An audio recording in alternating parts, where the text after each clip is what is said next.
हम में से सबने मैराथन नाम सुना है? मैराथन दौड़ दौड़े हैं? कौन कौन दौड़ा है कभी कोई मैराथन में? अच्छा, ये मैराथन का अर्थ क्या होता है? पर why it is called marathon, अब मैं बताता हूं उसको। ग्रीक में एक, ग्रीस नाम देश सुना है ना आपने? ग्रीक में एक पहाड़ी है, उस पहाड़ी का नाम है मैराथन। और आज से 2500 साल पहले, यानी बिफोर क्राइस्ट, 500 साल बिफोर क्राइस्ट लगभग, तो ऐसे जंगली कबीले रहा करते थे और उनमें आपस में लड़ाई होती थी। तो ऐसे ग्रीक और पार्सेनिक कबीलों में लड़ाई हुई, और वो लड़ाई जीतने के बाद ग्रीक सेना का एक सैनिक ये विजय की सूचना देने के लिए मैराथन से एथेंस तक दौड़ता हुआ गया।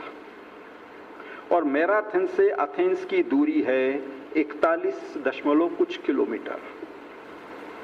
और वहां जाकर उसने सूचना दी और उसका हार्ट फेल हो गया। वो सारा एक्सर्शन झेल नहीं पाया, हार्ट बीट बढ़ गए, बीपी बढ़ गया और उसका हार्ट फेल हो गया। तो ये है मैराथन। और इसलिए उसकी याद में अंग्रेजों ने 1889 में 1889 में जो पहला एथेंस ओलंपिक हुआ, उस ओलंपिक खेल में ये मैराथन दौड़ पहली आयोजित की थी उसकी याद में। 1889 एथेंस ओलंपिक अंग्रेजों के द्वारा। अब प्रश्न उठता है कि 2500 साल पहले अंग्रेज थे क्या? तो अंग्रेज भी नहीं थे उस समय। तो अंग्रेज कहां से लेकर आए ये इतिहास, ये भगवान जाने। लेकिन हम चूंकि अंग्रेजों के गुलाम थे और इसलिए अंग्रेज साहब वाक्यम ब्रह्म वाक्यम ऐसा कहा जाता था, इसलिए भेड़ चाल हमारे यहाँ भी चलती थी और हम भी मैराथन दौड़ चलते चले आ रहे हैं। और आज तक हमारे यहाँ मैराथन दौड़ होती है। किसी को इतिहास नहीं मालूम। वास्तव में उस मैराथन का भारत से क्या संबंध है? कोई संबंध है क्या भारत का? कोई किसी प्रकार का कोई संबंध नहीं। उल्टा हम ये कहें कि डॉक्टर हेडगेवार जी की एक दोना फेंकने वाली घटना मालूम है सबको? कि मिठाई का दोना मिला था उनको जब 8 साल 9 साल के थे, तो उन्होंने दोना फेंक दिया, मिठाई नहीं खाई। क्यों नहीं खाई? क्योंकि एक आक्रांता के राज्यारोहण की खुशी की मिठाई थी, इसलिए उन्होंने मिठाई नहीं खाई। हमारे ऊपर जो आक्रमण करके बैठी हुई है विक्टोरिया, उसके राज्यारोहण की मिठाई हम क्यों खाएं? ये स्वाभिमान का प्रश्न है, हम नहीं खाएंगे उसको। यदि अपन मैराथन की बात करें तो हमारे देश के ऊपर सबसे पहला आक्रमण किसने किया है? Sikandar, Alexander, 327 BC. और ये अलेक्जेंडर कौन सी कहां का था? वो ग्रीक का ही था, वो ग्रीक का ही था। तो हमारे ऊपर आक्रमण करने वाले राजा के सेना के सैनिक के द्वारा किए गए पराक्रम की प्रसिद्धि हम हमारे देश में क्यों गा रहे हैं भाई? किया होगा उसने पराक्रम, जो भी दौड़ा होगा, लेकिन हम उसके नाम से क्यों दौड़ते हैं? क्या हमारे लिए स्वाभिमान की ऐसी कोई चीज नहीं है कि हमारे देश में घटना नहीं घटी क्या? तो हमारे देश में भी एक घटना घटी है। शिवाजी का नाम सुना है ना सबने? छत्रपति शिवाजी महाराज। इस शिवाजी ने जब अफजल खान को परास्त किया, अली आदिल शाह ने अफजल खान को भेजा था इसको मारने के लिए शिवाजी को, लेकिन सारी कूटनीति के चलते हुए शिवाजी ने उस अफजल खान को परास्त किया, उसको मार डाला जावली के जंगल में लाकर। तो अली आदिल शाह बहुत बौखला गया और उसने शिवाजी को पकड़ने के लिए 40,000 पठानों की सेना के साथ में सिद्दी जौहर नाम के एक सेनापति को भेजा कि शिवाजी को मार के आओ। सिद्दी जौहर 40,000 पठानी सेना लेकर शिवाजी को घेर के बैठ गया। शिवाजी उस समय थे, पन्हालगढ़ नाम का एक किला था, उस पन्हालगढ़ पे शिवाजी बैठे थे। शिवाजी के पास सेना कितनी थी? मुश्किल से 1000 की, और बाहर 40,000 की सेना है। किला बहुत मजबूत था, अंदर से बंद था तो कोई तोड़ नहीं सकता था, पर कोई अंदर से बाहर नहीं जा सकता, कोई बाहर से अंदर नहीं जा सकता। ऐसे समय में अब शिवाजी 1 महीना 2 महीने रह लिए, उसके बाद सोचा कि ये रसद पानी और सारा अनाज खत्म होने लगेगा, फिर खाएंगे क्या?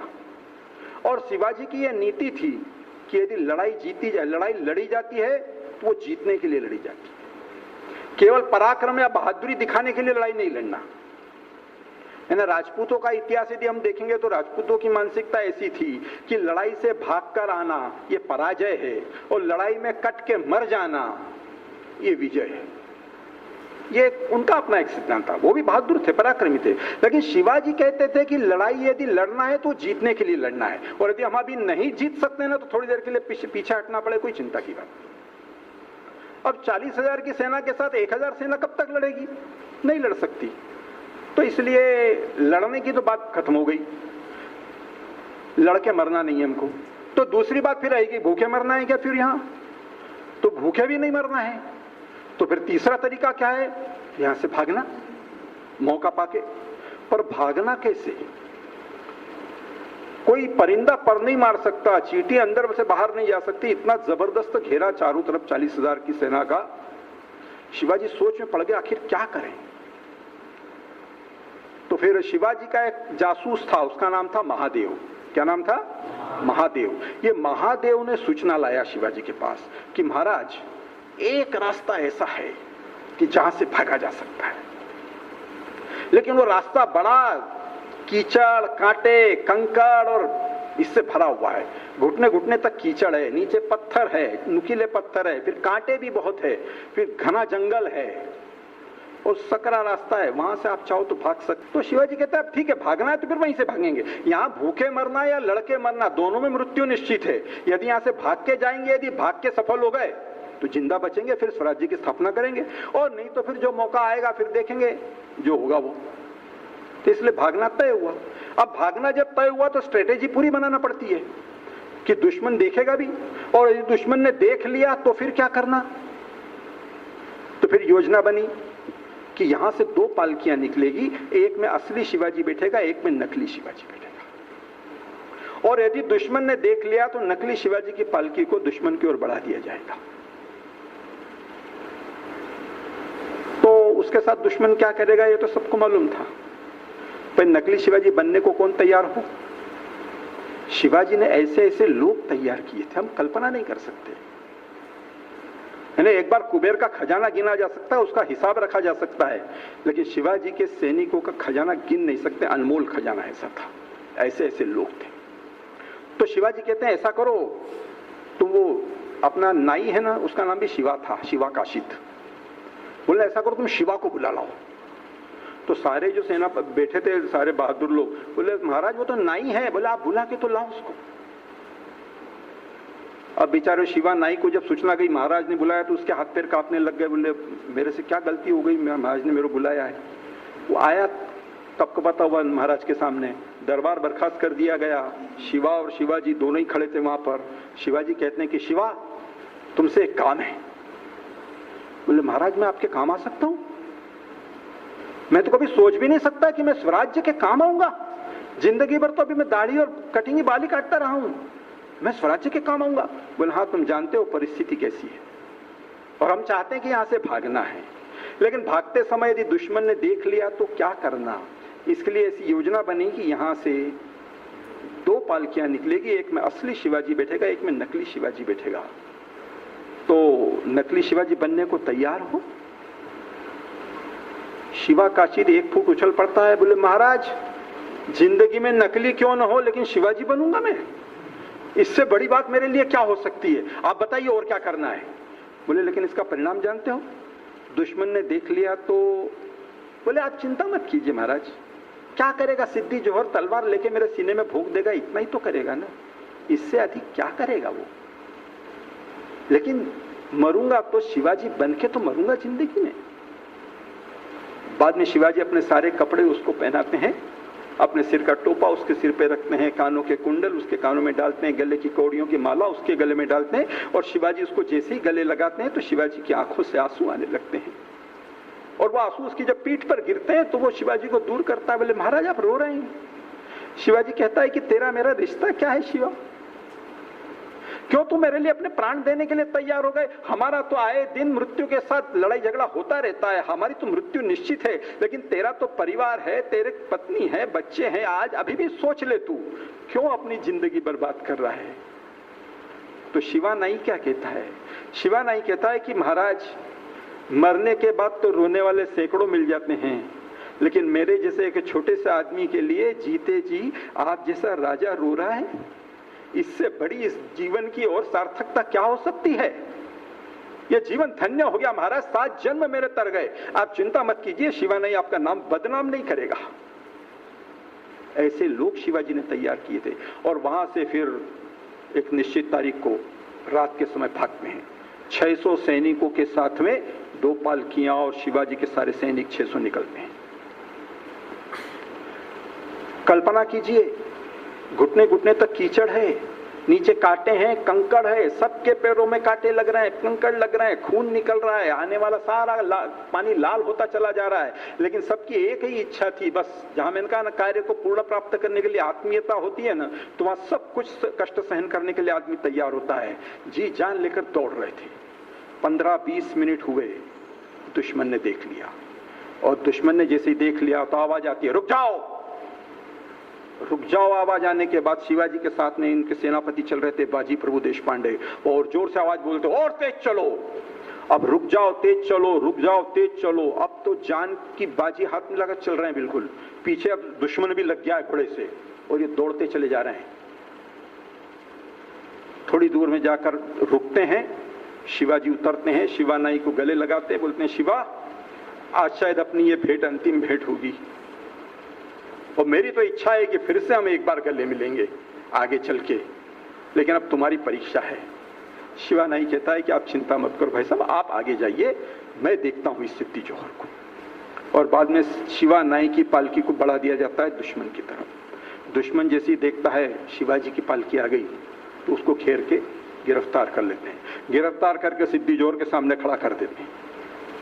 सिद्धि जौहर जमीन छोड़ के 2 फीट ऊपर उछल जाते हैं। बोले, आज तक शिवाजी को जिसने भी ललकारा वो अल्लाह को हो गया प्यारा, शिवाजी को कोई मार नहीं पाया, मैं तो जिंदा पकड़ लिया।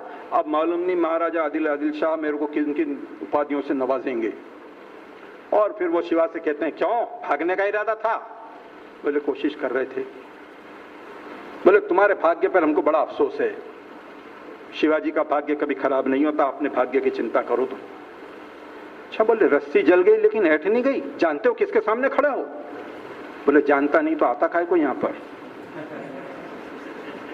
अब जितना इसका बीपी हाई होता जा रहा है, इसका बीपी नॉर्मल है। एक 15-20 मिनट 25 मिनट चर्चा चलती है, जासूस द्वारा सूचना आती है, ये तो नकली है। बोले, असली भाग्य।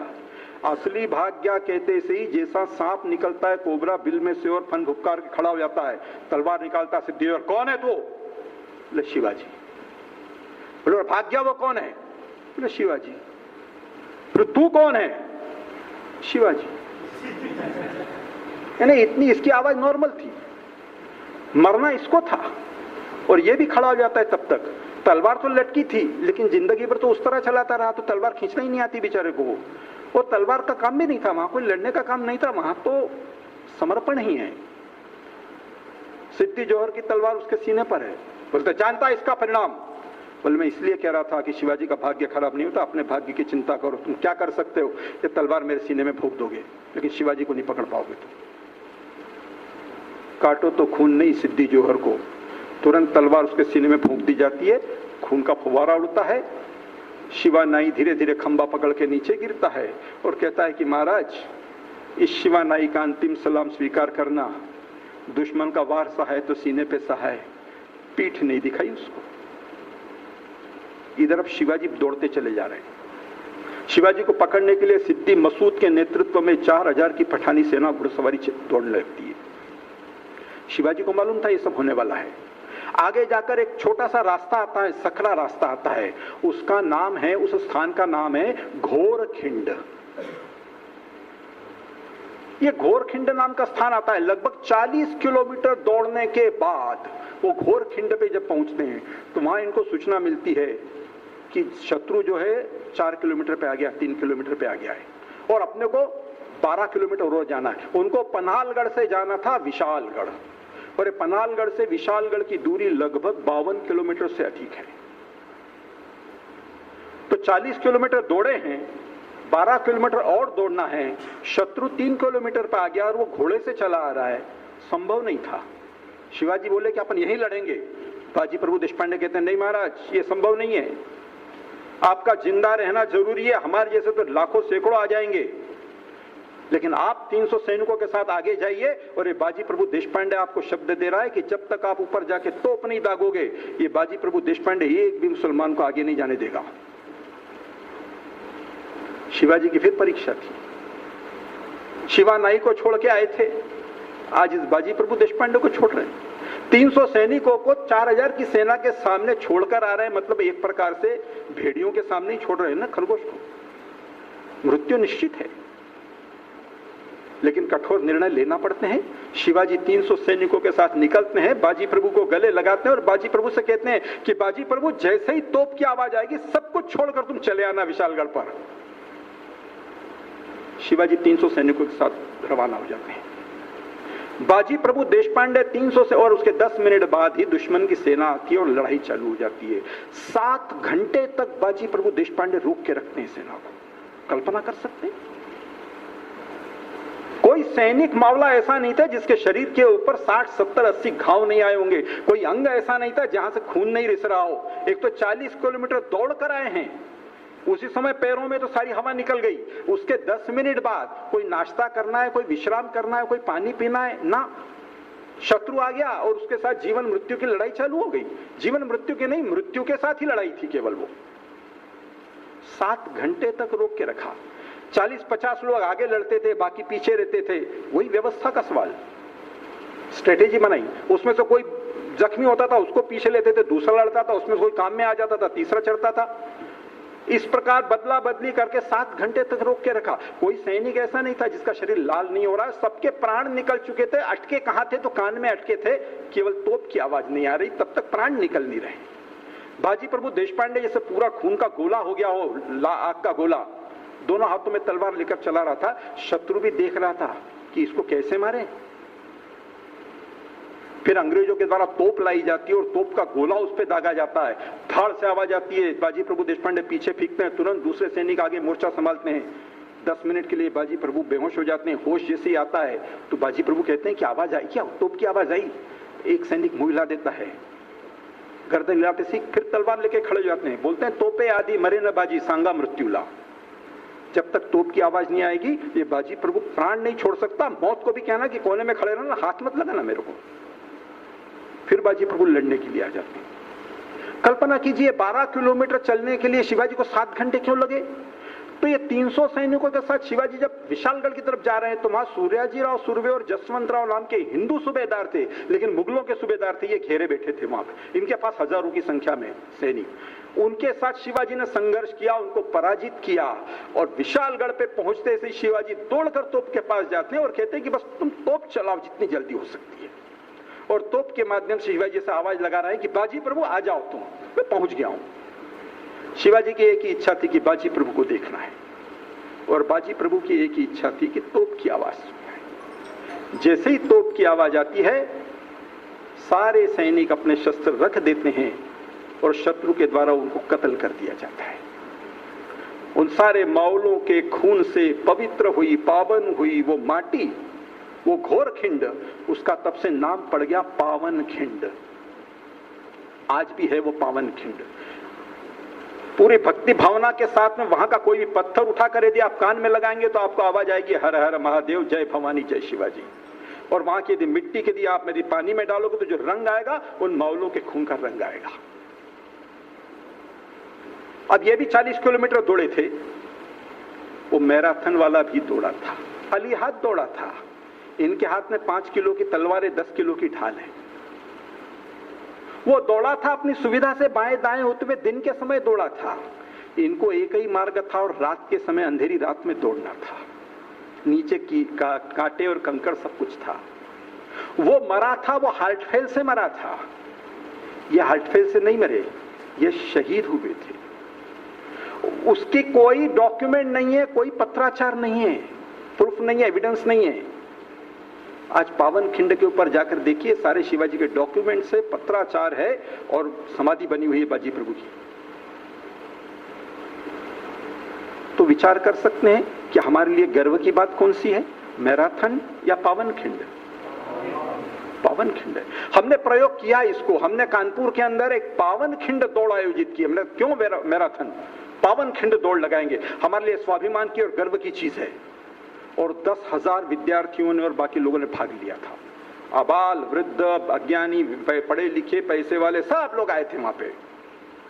8 साल के बच्चे से लेकर 80 साल तक बूढ़े तक सब लोग आए थे। और पावन खिंड दौड़ एक प्रतीकात्मक थी 2-3 किलोमीटर की, पर सवाल था कि पवित्र उद्देश्य और अच्छे उद्देश्य के लिए यदि दौड़ना है तो हम मैराथन दौड़ क्यों करें, हम पावन खिंड दौड़ क्यों नहीं कर सकते। और तब से सबने घोषणा कर दी कि मैराथन बंद, पावन खिंड चालू। तो अपने देश का इतिहास हमको मालूम होना चाहिए, नहीं तो भेड़ चाल मैराथन चल रही इसलिए हम भी मैराथन में चल रहे हैं। तो ये सारी बातें आपके सामने रखना थी।